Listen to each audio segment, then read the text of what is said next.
boy in a crowd. Hold your head up and look proud. No more trying to get back. You know all the facts.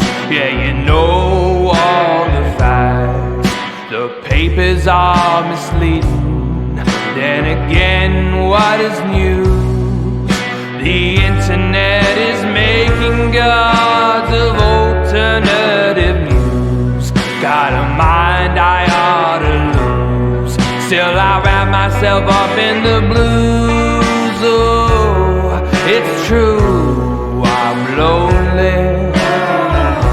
So lonely. Oh, you know I'm lonely. Lonelier than you.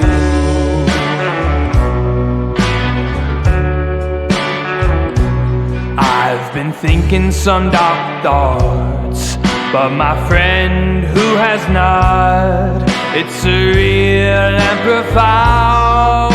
The world is checking out. Pack my things and get out. Maybe I'll hitch a ride to Mars. Elon Musk has got a car. I'm not much for company. Maybe I will like the stars that I wish gone too far. I'm lonely, so lonely. Oh, you know I'm lonely. Lonelier than you. So lonely. Oh, you know I'm lonely. Lonelier than you. So lonely. So lonely.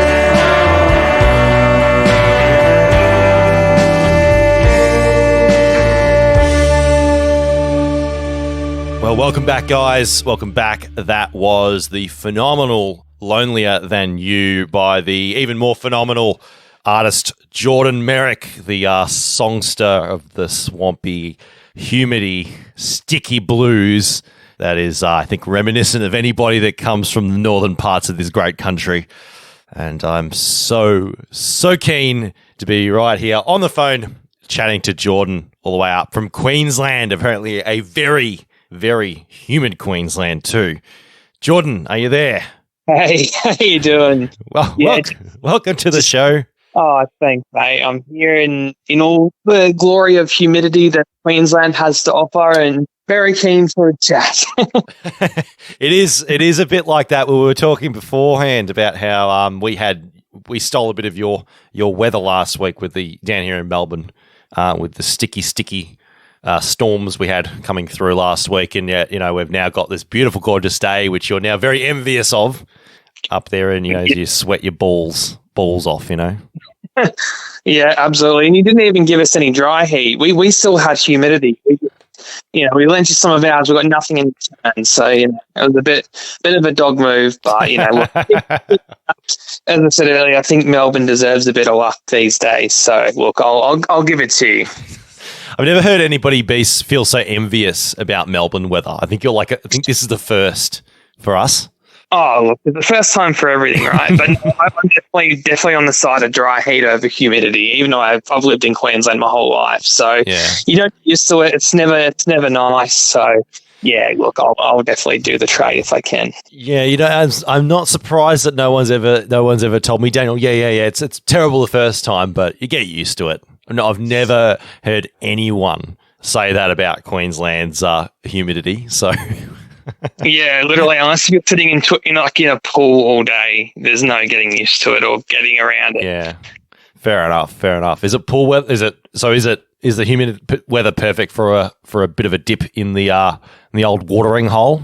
Look, I definitely think it is. But yeah, I'm not, to be honest, this is like the most anti-Queensland thing ever, but I'm not really a massive beach goer. So, I'm like the worst person to live in Queensland. But hey, look, that'd be different, right?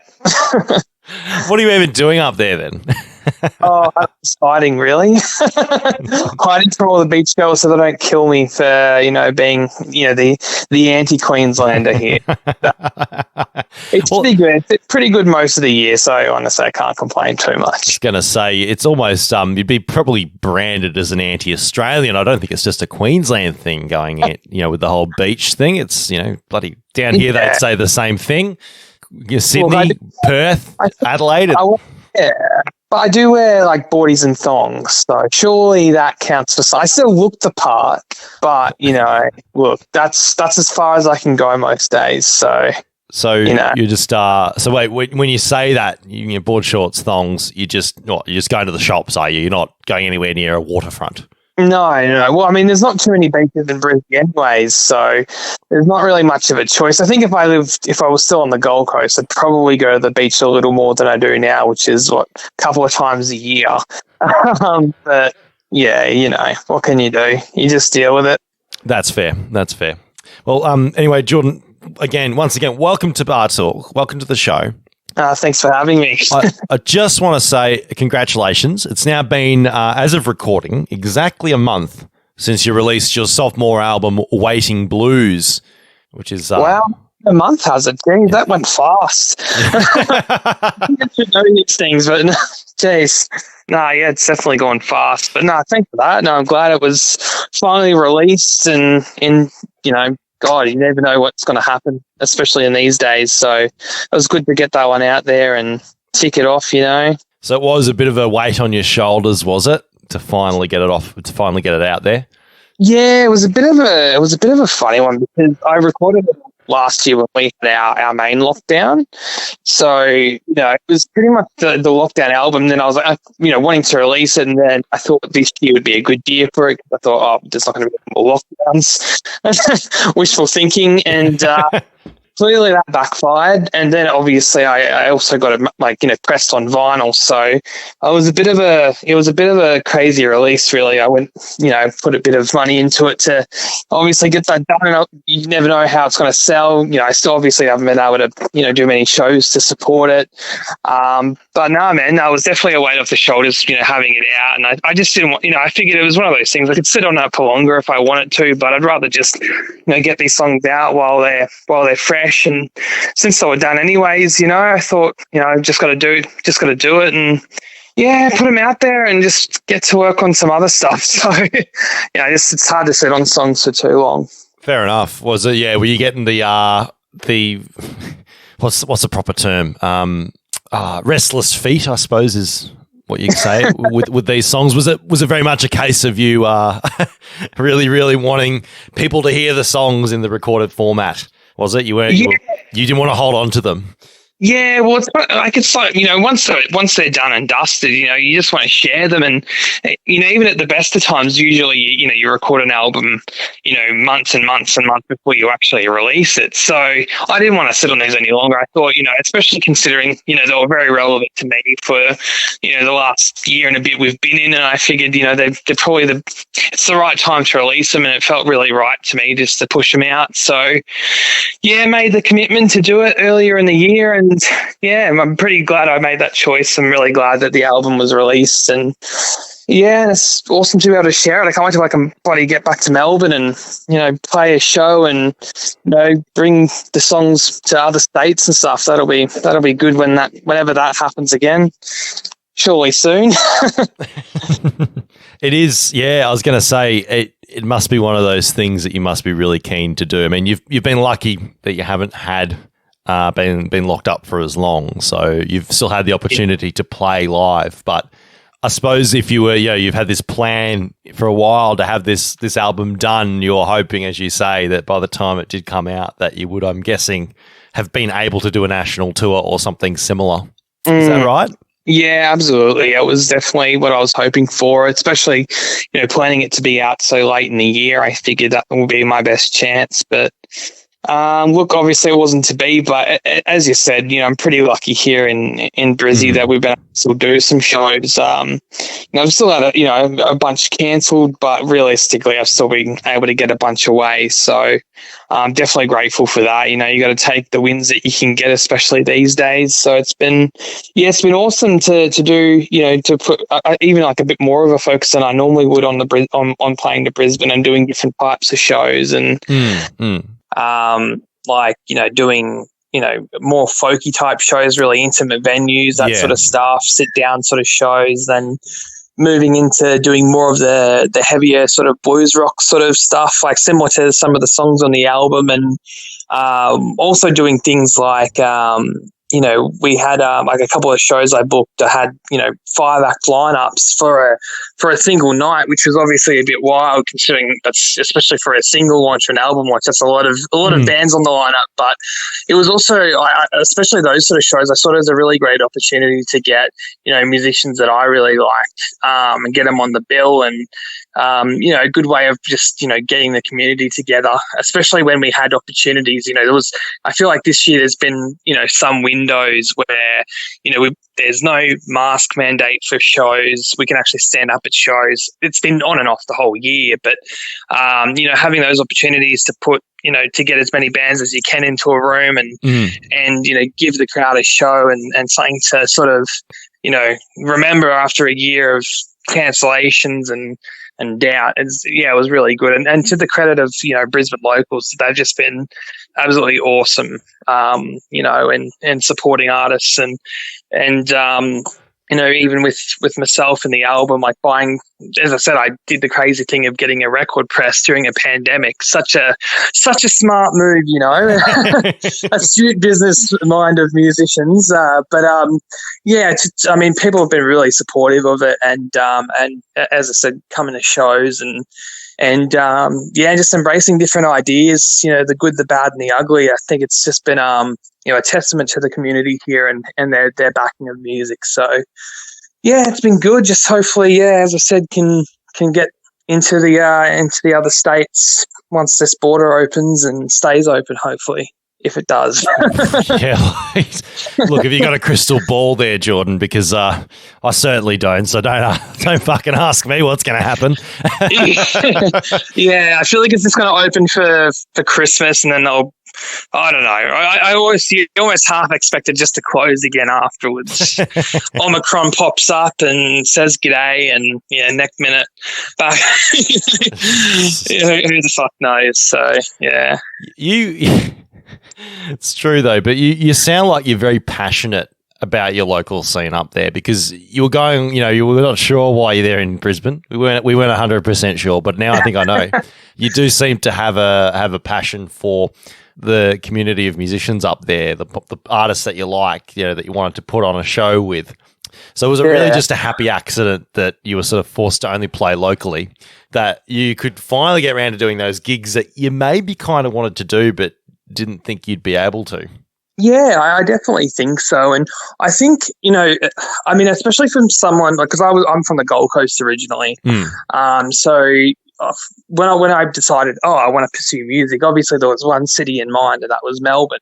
I never thought I would settle on Brisbane. And that's no disrespect to Brisbane as a city, but because obviously I think every musician you ask, which is the capital of music in Australia, and it's always Melbourne. And rightfully so, you guys have got such an awesome scene. But I moved to Brizzy because I wanted to start a band and sort of learn how to perform. I'd never done it before. So that was back in 2014, 2015 that I sort of started to do that. And I really started, I got to know the community a bit. And the more I was involved in playing shows and meeting other artists, the more I love the local scene. And it's, a smaller scene, but it's generally a pretty close scene. And I think, Brisbane has got such a really awesome, diverse variety of music as well, which just makes it, obviously most cities will have that, but I feel like Brisbane has got a really good way of giving equal opportunities to different genres. And that's, once again, I'm sure Melbourne have got plenty of that as well. But Brisbane, I just found, is just a really close, good community. And it's something that, I've really loved being a part of. And when I got here, I didn't really have the the urging desire to move to Melbourne like I used to. So, no, I've definitely found like a pretty comfy home here, and plus it's the home of the Brisbane Lions, the best footy team in the country. So, look, I can't complain too much, If that was to trigger me in some respect, telling me, oh, dirty Melbourner, he's going to get triggered by my Brisbane Lions comment. You're talking to the wrong guy. As people know, as anybody that knows me knows, I've got no interest in footy. So, look, your insults are just flying over my head, Jordan. Try harder. Mate, if I didn't get a Brisbane Lions reference in, I wouldn't be a very good fan. But look, I had to do it. Okay, that's totally totally fair. Actually, I've frequented the pub that is I believe I'm gonna have to double check this, but I'm very 90% sure. Again, this is how little I pay attention to the football. But I'm pretty sure I frequented the pub that is the Melbourne home of the Brisbane Lions fan base, because before it was the Brisbane Lions, it was the Fitzroy Lions. Yeah. And I believe the North Fitzroy Arms, which is a great pub, by the way, owned by an acquaintance of ours, managed by an acquaintance of ours, is the home of the Melbourne home of the Melbourne home pub of the old Fitzroy Lions team, now the Brisbane Lions team. So, and now it's coming back to me, because you look on the wall, there's all the old greats from the team in painting form. There's Lions memorabilia all over the place. It's a lovely little pub, actually. So, mate, you're sounding like a fanboy. I got to be honest. I just mentioned the team, and you're talking to me about painting. So, if you want to come out as a closet Lions fan, mate, we'll have you on board. It's all right. Jeez, he's outed me, guys. I feel bad now. Oh yeah, but no, Brizzy's a good scene. It's a good place to be. I love Melbourne. I really, honestly, I really have missed being able to play down your neck of the woods. It's just got. I think the thing I love about Melbourne, and I'm sure this is every day for you, but it's so different to Brisbane. Brisbane, you sort of have, you probably your Thursday, Friday, Saturdays, and some Sundays you'll have shows, and the bigger nights, obviously Friday, Saturday. But in Melbourne, you can go out any day of the week, and it seems like there's packed crowds at gigs, and it's such a unique vibe. Like I think one tour when I was playing in Melbourne, I flew in, and I think it was like a Wednesday, and it was I went to Brunswick and literally just pub crawled going to punk gigs along the street, and I was just like, man, how the hell am I doing this on a Wednesday? Like it was crazy. I didn't get in until like 2 a.m. back to my hotel, and I was like, that was such a fun night. Like it's good. Yeah, we were talking about this before about hospo nights always being on Monday, but there is I've always found that there are particular areas of town, and I'm sure Brisbane has them the same as well, where it'll be whatever time of the night it is, whatever time of week it is, the place will always be packed. And down here it's Brisbane Street in Fitzroy. Sorry, Brisbane Street. Fucking hell. Brunswick Street in Fitzroy. No, I don't know if we have a Brisbane Street down here. But yeah, Brunswick Street in Fitzroy, which is really confusing because they're both music hubs. So I think they've just decided to combine the two into one sorted alcoholic mess. But nonetheless, Brisbane Street in Fitzroy seems to be that hub. I've driven past there on some god-awful hour on a Monday night, and it's packed. Middle of the day, it's packed full of punters. Like, there's music going on most nights of the week. It's just, there is that hub. It's just, there's a couple of hubs around Melbourne that are like that. So it's good in that respect. I think every city has that one sort of area, though, regardless of how big their scene is. There's always one area, and I'm sure you can pick Brisbane's. For sure. But there are a couple of them down here, and then one of them is definitely Brunswick Street. Yeah, Brunswick Street's awesome. It's the only place I've ever gone to and just walked along a street, and then you just hear it. Do you know? What's the name of it? It's been so many years. The Rooks something or other.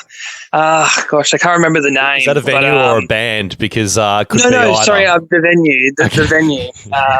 I can't remember what it's called. It's been years, so may not even be there if you're talking about something you saw a few years back. Oh, I hope it is. It's such a good little venue. But yeah, it was, one day I was in, I think it was my second last day.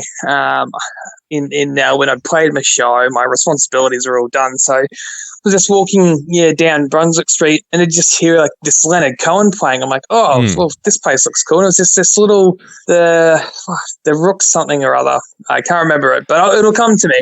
But yeah, they're just spinning records. Obviously having beers on tap, and literally just sat there getting drunk, listening to records for a few hours. It was fantastic, and that's just the Melbourne way. There's just so many little bars that are just open, obviously during the day, and it was just such a good vibe. And I think there was like some sort of food festival on one of the side streets. It's just, I don't know. Melbourne always feels like there's something to do. There's always something on. It's got so much culture. You must be referring to the Rook's Return in Brunswick Street. That's the one. Because I searched Rook's Brunswick Street. It was the first option that came up.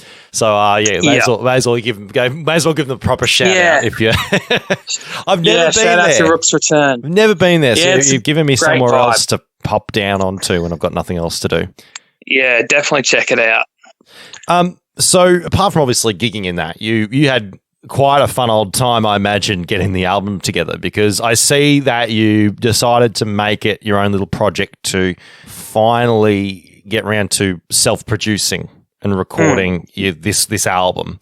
How did that go? Because is that different from how you were operating before that? Yeah, absolutely. Honestly, I'd never, ever thought I'd ever record myself in a million years doing a proper recording.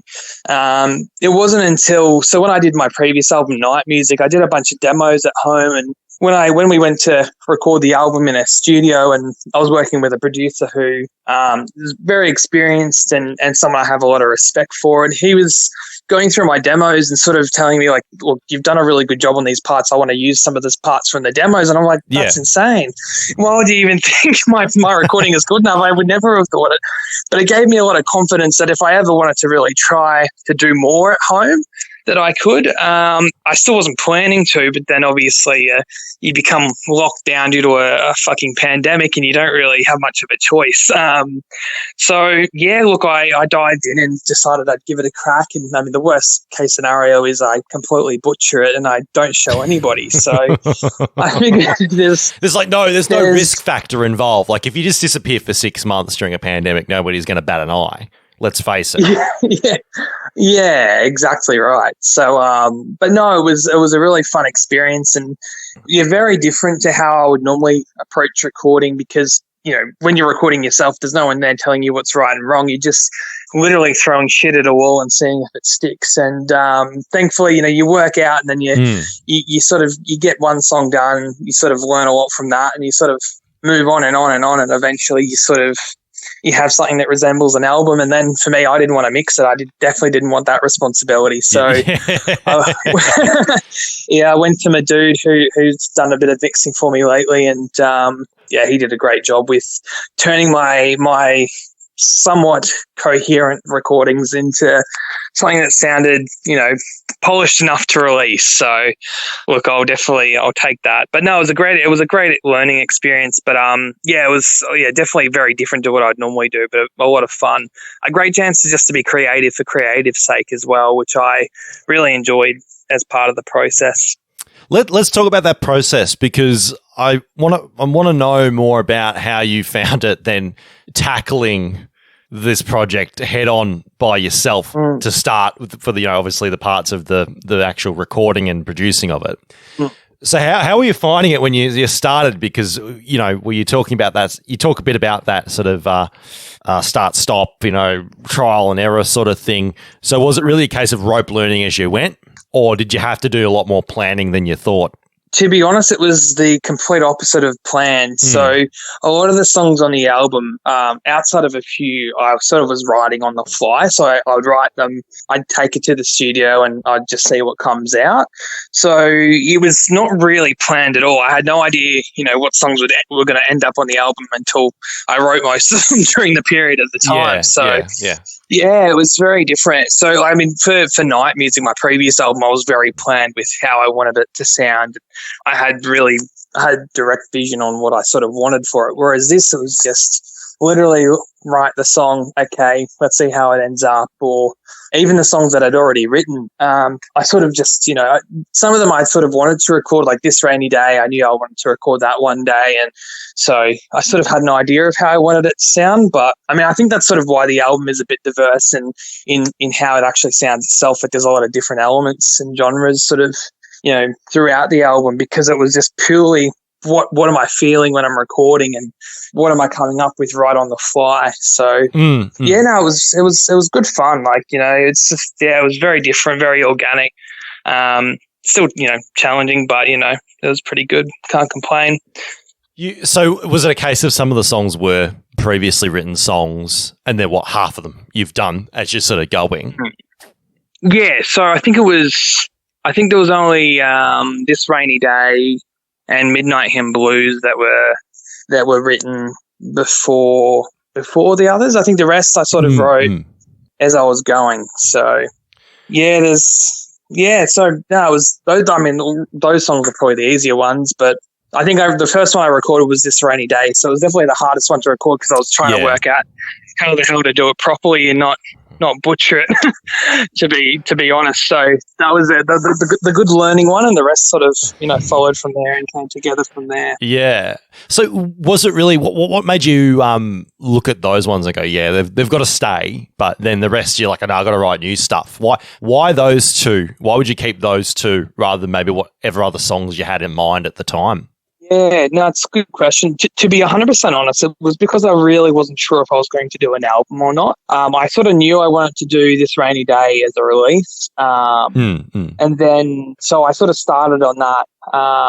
And then sort of as I was writing, like, I like this song, let's go and record it. And then I think it was when I did The Waiting Blues, the song, that I was like, I think I've got an album here that I'm, basically that was the first point where I thought, yeah, this could really turn into an album. Because I sort of started to feel a bit more confident with the process and stuff. So yeah, that's sort of honestly why it was just purely like once I decided it was going to be an album, I'd already had This Rainy Day done. Yeah. And, sort of doing Waiting Blues and Mob Song, I thought the first thing that popped to mind was this old song, Midnight Hymn Blues, could really fit these songs. So that's sort of how that got involved. But I want to be as here and now as possible, because obviously it's been a fucking crazy few years for us musician people in general, and for me, it was just a great chance to just explore literally like, The Waiting Blues was literally written on my back porch, just staring at the street, bored shitless, one night during lockdown.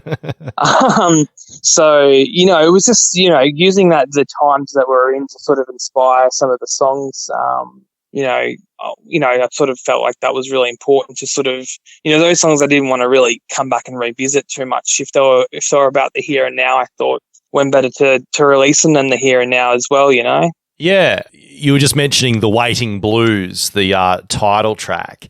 I'm kind of interested, what sort of stands out as far as that song's concerned for it being really title track material? Because the title of the album is designed, as I'm sure you know, to sum up what you think the album is about.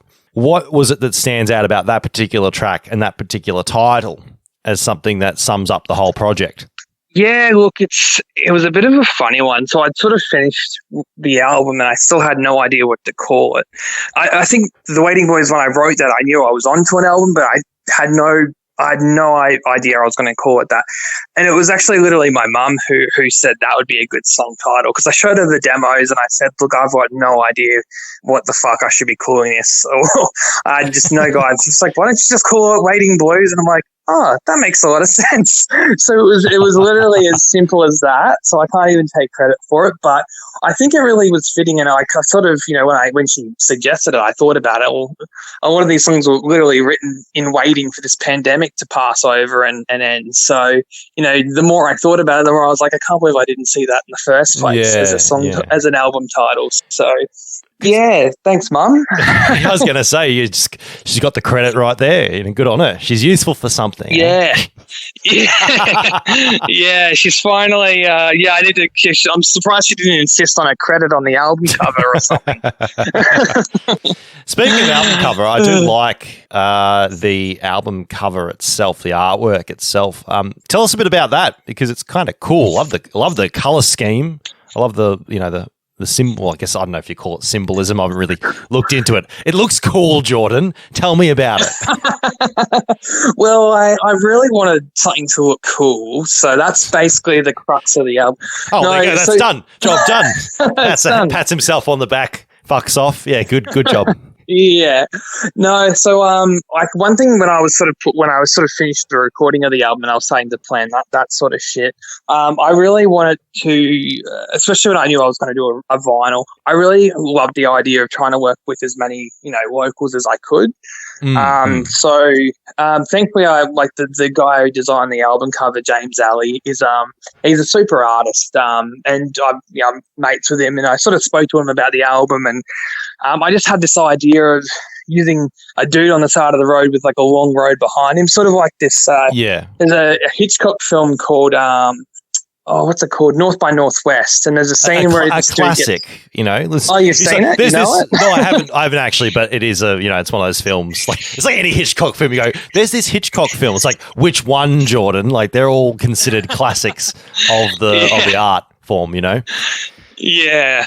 Well, there's this scene in the movie where this dude gets dropped off on the side of this road, and it's this big desert road, and he's got to meet someone. He has no idea who he's got to meet, and the camera just shows him and just the road and the desert. So I always loved that idea. I thought that would be a really cool cover idea, and I thought, Waiting Boys, well, how can we incorporate that into it? So that was literally the stimulus I gave him. I said, look, dude on the side of the road, something ominous. Here's the demos. Use that as an example. Yeah. And and so that's clearly my creative vision was just use a road and a dude. So he did a very good job, obviously putting it together, and really loved the sort of design he came up. It's so striking though, just the use of color in it. Part of my shitty bro. Yeah. So you dropped out for a sec. I was just saying, yeah, it's such a striking use of color. Just the dark sort of blue, purple, I don't know what you call it, like a grey, bluey color against this bold red in certain places. Yeah. It's so striking. It's such a cool design. Yeah, absolutely. I'm glad he came up with it. That's for sure. Yeah. But yeah, no, it was awesome. It was literally the first draft he did as well. Like he obviously refined it, but he sort of I didn't look at it and think, man, you need to change this, this, and this. It was just everything that you see on the album cover was basically in the initial draft. And I was just like, fuck, you're onto something, man. Keep going. Yeah. Yeah. So that was really cool. Yeah. I love that when the artist can really gauge the art that they're sort of interpreting in that way, that it's like you don't need to be one of these annoying clients that goes, no, try something different, after 14 takes, or 14 attempts, they get it, they nail it on the first try. Yeah, absolutely. And I think that's really important. I mean, I get that there's obviously no right or wrong way of doing things, but when it comes to album covers and all that sort of shit, and even with working with, session musicians, like I always feel it's really important to give artists a chance to be creative and and do what they do best, which is create and make music or paint or draw or whatever. Because I think that's just how you find the magic. And I think I can tell someone, okay, do this exactly. And in the end of the day, my idea might be good, but I'd rather always start with letting them present an idea, especially when it comes to album or design. I think you're a professional artist. You paint, you draw. I just sing. I can't draw. I do. This is your area of expertise, don't look at me. Fucking dude, and yeah, exactly. Yeah, if you need to talk about music, I can talk about that. Don't ask me about how to draw. So, I figure there's no better way than giving another artist that ability to be creative, and even with recording, like doing the drums on the album, for instance. The guys I work with, I sort of gave very basic briefs, and I said, look, but you can hear the song. you can sort of get an idea of how you want to play. You just take your idea and run with it, and we can talk about it. It's just, for me, it's the best way to work with anyone is just at least at the very start, let people just be creative for creative's sake, which is why everyone gets into music in the first place. It's not to follow a brief to a T. It's to just create and be creative. So yeah, that's a process that I've sort of been doing for a while, and I definitely love it. Sometimes, you don't always get the results that you might like, but a lot of the times you strike gold. Like, I really find that approach has benefited me more than it's hindered me. And you can always talk about it. And I think as long as you leave the ego at the door and you can sort of discuss things, and it's a really good way of working. Yeah, no, exactly. With more on the lyrical standpoint, because when I was listening through it, I got a sense that there's like a lot going on, but the central protagonist really doesn't have control over what's happening. He's sort of being pushed around by the forces that are, shaping the world around him. This was, very vaguely, speaking very vaguely about it, which kind of suits the fact that it is a pandemic album. Were you trying to think of a more cohesive structure for a narrative that's going on here? Like, is this one particular character that's involved with all these songs, or is it really just sort of fragments of, mental snippets you're getting as you're sort of sitting there on your balcony waiting for this fucking thing to blow over, as they say in not Hot Fuzz, what's the other one? The zombie one, Shaun of the Dead. Yeah, Shaun of the Dead. Go to the Winchester, have a pint and wait for it all blow over. Is that is that what we're looking at here, or are we really looking at more of a narrative concept? Yeah, look, I think it ended up being pretty narrative, and I think as well, it's sort of like, I see some songs as being really interlinked. Like, I'd feel like there's, like, for instance, like, I feel like, I'd say 6 out of the 8 are probably interlinked, with the 2 exceptions being the Mob song and Midnight Hymn Blues. I feel like they're almost like the montage, like you're watching like a weird art house film and there's a story, but then all of a sudden there's this ridiculous montage. You have no idea what the fuck's going on. That's sort of those songs, their place in the album. So they smoked a few cones, so we're going to have the montage. Yeah, basically like that. Jazz hands. It's art, man. It's art. Just take it. But yeah, I mean, I always when I write, I always sort of think of it sort of like the songs are all existing in the same world, like this same fictional narrative that I sort of just spurt out and come up with. So it is what it is, and I think some of the songs definitely felt like, even though for instance, This Rainy Day was written before the pandemic even started. It was actually literally written the last time I was in Melbourne. So yeah. Rain. Of course. Gee, thanks for pushing the stereotype there. Rain in Melbourne. Who would have thought? Fucking hell. No. Yeah.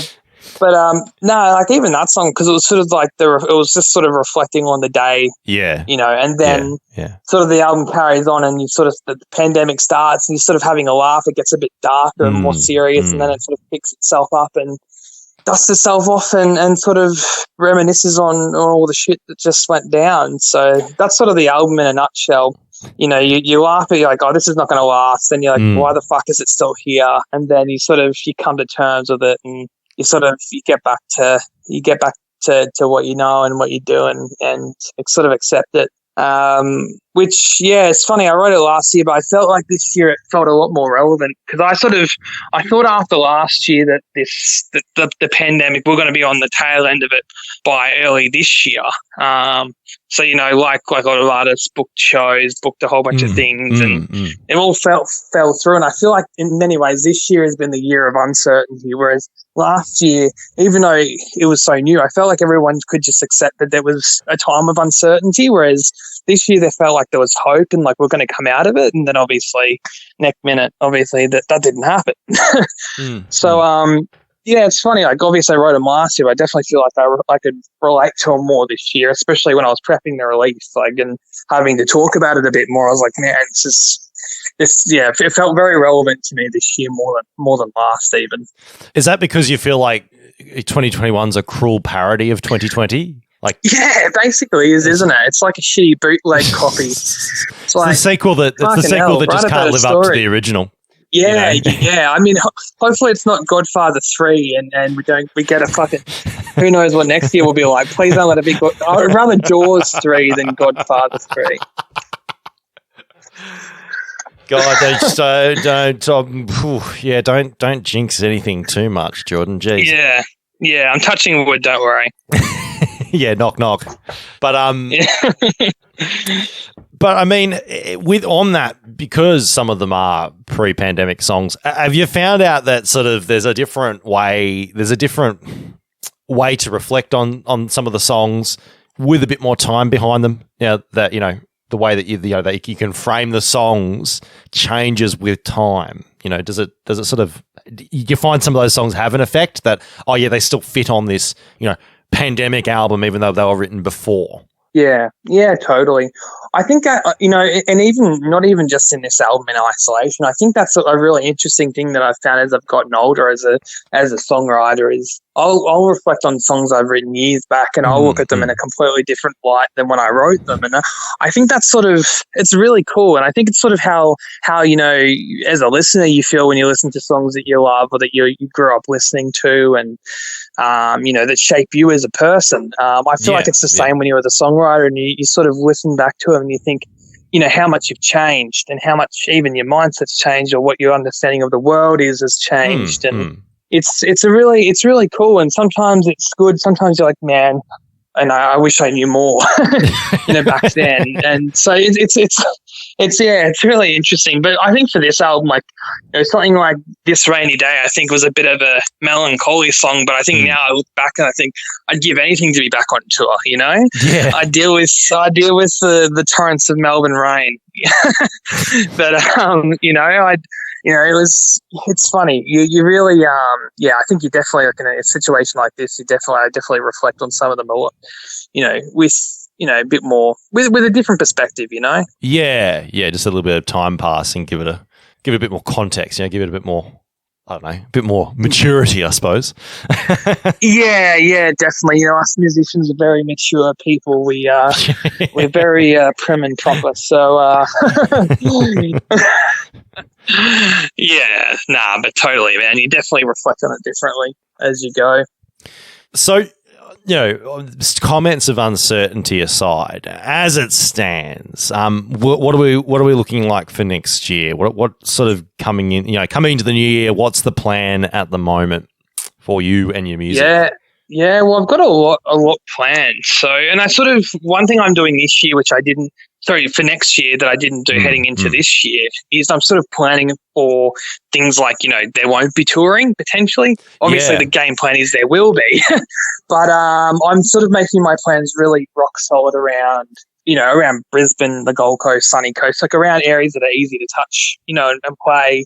And also just focusing on the actual release and recording and stuff like that as well. So I've got some stuff so I play in a band called Fugitive and the Vagabond, as well as obviously my solo stuff. And we recorded an EP and we finished it in February last year. And then obviously pandemic hits. And for this band, for us, me and the guys, the album's all about playing it. So the EP was all about sharing it live and playing it in front of people. And and in a way, it was our big. This is sort of our. Who knows if it will be our our second and done release, or whether we'd continue with it. But for us, it was we need to do it at the right time. So I feel like next year is definitely we've all sort of spoken about it. Because obviously we all have different walks of life, so it's hard to coordinate, especially when there was so many lockdowns and it affected people in different areas and stuff. So hopefully that'll be priority number one. And got a few little side project things as well. And also I've got, album number 3 to record. So you're already thinking about lots it. Of work. There's no rest for the waiters, I guess. Yeah, pretty much. To be honest, with album 3, I've already got it written. So right. It's just a matter of what else is there to do?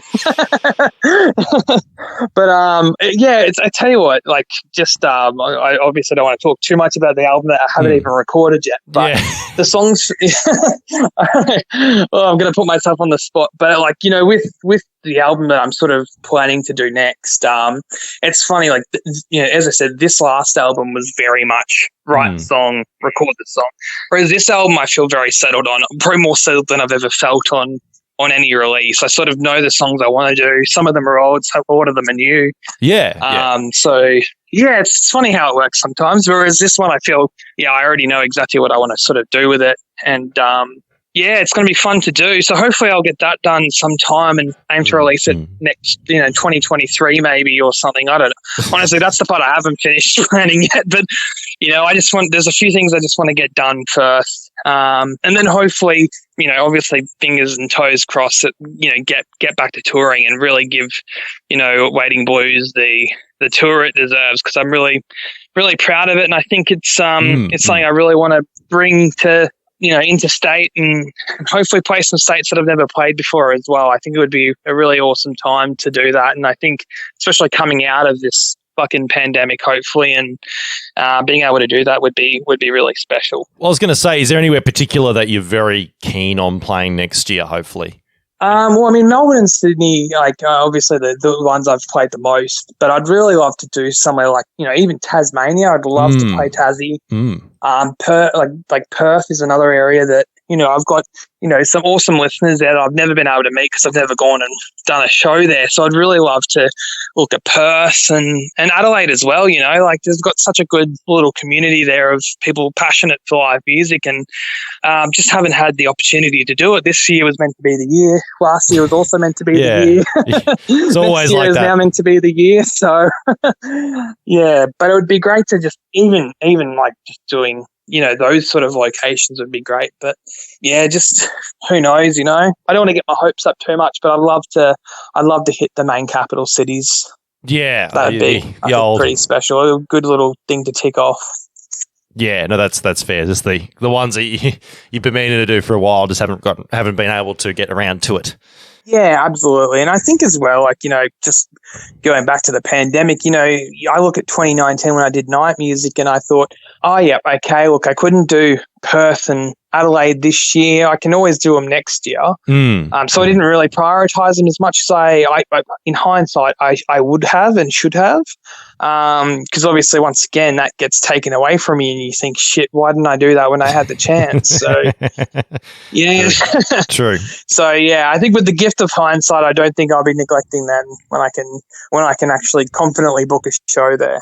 Fair enough. Well, but we'll see. We'll see. Yeah, no, you're not wrong. John, we're going to play very shortly one of the other tracks off the record, which is Midnight Hymn Blues, one you've mentioned a couple of times already. Tell us a bit about it, because you said it was one of the ones that you're quite keen on mentioning. Yeah, well, it's a song that it was one of the most fun times I've ever had recording a song, and it all sort of stemmed. And this is sort of the great thing about music, is you never know where inspiration's going to come from. So I was playing a show pre-pandemic with a blues artist named Frank Sultana. I'm not sure if you know him, but he's fantastic. He does a lot of gospel blues sort of music, just obviously I played my set, then I got to watch him play, and his take on the blues and the way he would intertwine gospel music. And I'm not religious or anything like that. I'd never really listened to that shit at all. But just hearing it in the flesh, it was just really incredible, the way it would just carry a beat and story. And I really wanted to do my own take on it after that show. So I literally just went home and I thought, okay, I need to write something inspired by his set and his sound. And that song literally just came together. Literally, I think it was literally me, a bottle of wine, and a bunch of instruments. And I mean, what else do you need, really? That's the conduit for a good time in any circle. But sounds like a good time. It was, oh, you know it. But it was just it's a song I was really proud of, and it was. It was actually recorded before, the initial demo was recorded well before This Rainy Day even. So, it's, the oldest song on the album, but it's one that, especially putting it together when I came back to it was something was really fun, and it was really a great song to put together. And I really I love the way, it was I was really considering it as a single, but obviously, you can only choose a few. So it was one I definitely I wanted more people to hear than I probably promoted it, obviously, you know what I mean. So, I thought it'd be, it's a good one, and it's one that I really love, especially playing live. I played it live for the first time with a band, at my album launch, and it was such a great experience, and the crowd were really into it. So it's a song, I'm really proud of, and really, just love playing. Cool. Well, Jordan, we're going to play it really shortly, but firstly, thank you for coming on the show and spilling the beans about everything. Thanks for having me on. It's been great. Glad we could finally do one. Exactly. Yeah. No, it's been a while in the works, but we finally got there. All good things must be waited upon, just like just like your album, I guess. The Waiting Blues. Exactly right. The Waiting Blues. Yeah. And people want to get a vinyl, get on their hands a proper vinyl copy. Where can they get it?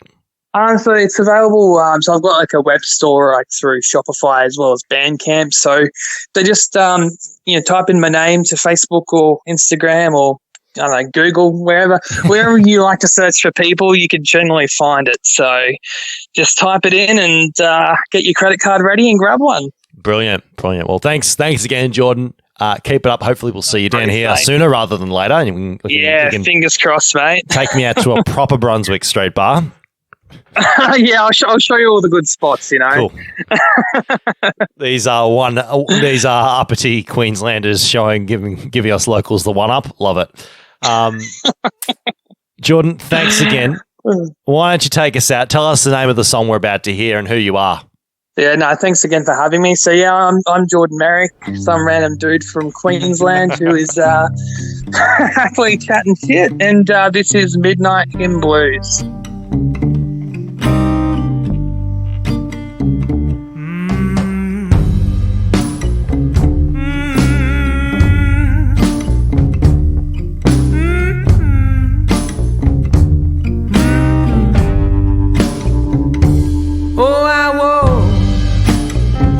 Be afraid, for the light shines on me.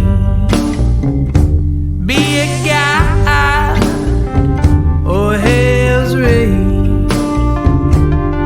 I won't shed a tear,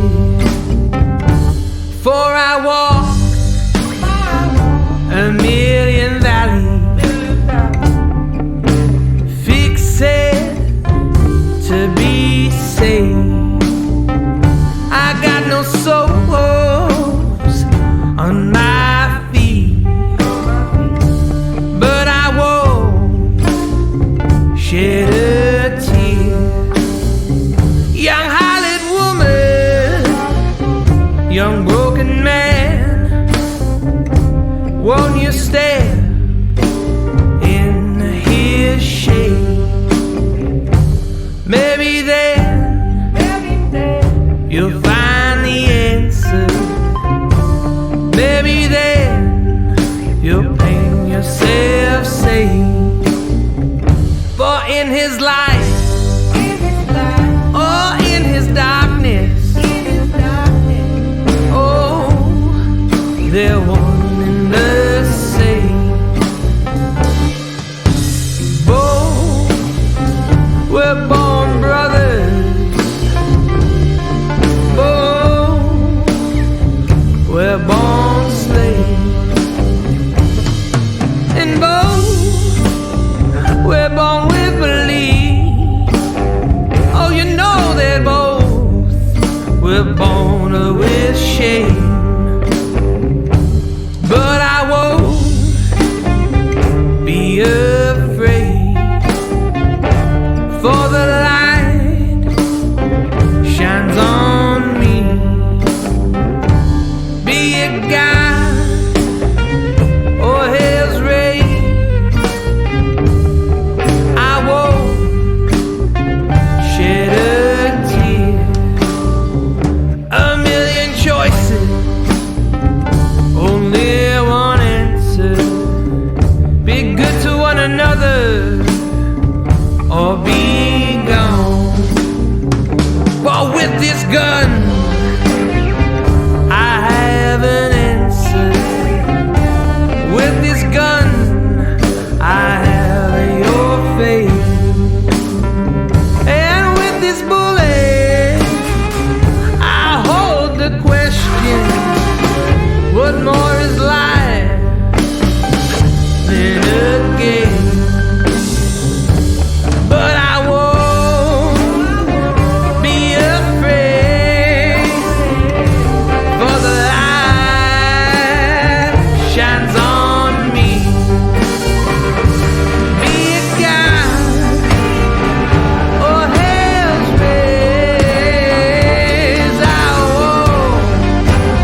AustralianMusiciansRadio.com.